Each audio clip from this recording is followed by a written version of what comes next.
Today, we're diving into something that sounds great on paper, a government program designed to lift people out of poverty. But what happens when that very system, well, what if it's actually a trap? It's a really tough question, right? How can a loan, something meant for development, turn into a debt trap? It's a story that, unfortunately, ends in financial ruin for so many. Let's dig in and follow the evidence. All right, so our investigation really kicks off with something pretty strange. We see this puzzling wave of loan defaults, and they're all clustered around one specific kind of government scheme. Okay, take a look at this. The difference is just staggering. For a normal agricultural loan in these same areas, you'd expect a default rate somewhere between, say, 8 and 15%. That's pretty standard. But with these animal husbandry schemes, we're seeing default rates skyrocket to between 30 and, get this, 60%. That's not just a small difference. It's a massive, glaring red flag that something is seriously, fundamentally wrong here. Just to put that into perspective for you, that's 3 to 5 times higher than any other farm loan, given to the exact same people in the exact same region. This is not bad luck. It's not a coincidence. This is pointing straight at a major systemic failure. So you see numbers like this, and you got to ask, right? What's the official explanation? When you show numbers this skewed to the people in charge, they always have a story. So what is it? What's their side of this? Okay, let's look at the official story. And you'll notice a pattern here. It's a narrative that, pretty conveniently, puts all the blame right on the shoulders of the people this program was supposed to be helping. So the government's explanation basically comes down to 3 things. First, they say, hey, these folks just don't know how to raise the animals properly. Second, they claim people were given veterinary advice and just didn't follow it. And the third one, this is the one you hear all the time. They took the loan money and used it for something else. So long story short, the official line is, it's their own fault. But does that story actually check out when you look closer? To really get to the bottom of this, we've got to move past the blame game and look at how these loans actually work, the mechanics of the whole thing. And this is where we start to see the anatomy of the trap. So here's how it goes down, step by step. And it's pretty systematic. Step 1, the loan gets approved, but, and this is key, the person never actually sees a dime. The money goes straight from the bank to a contractor.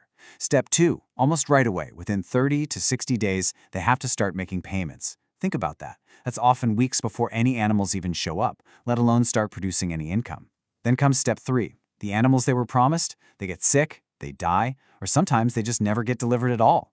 Suddenly their way of making money is gone, but the debt, that's still there, which leads us, pretty inevitably, to step 4. They default. Their credit score is wrecked, and now they're facing legal action.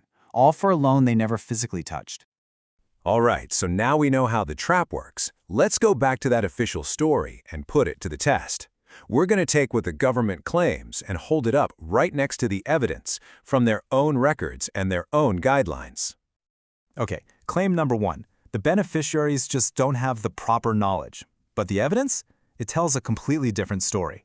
See, the rules of the scheme itself say that mandatory training programs have to be held for everyone.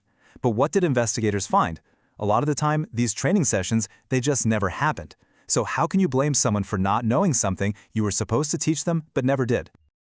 All right, next up is the claim that people didn't follow veterinary advice. But again, you look at the facts and it just falls apart.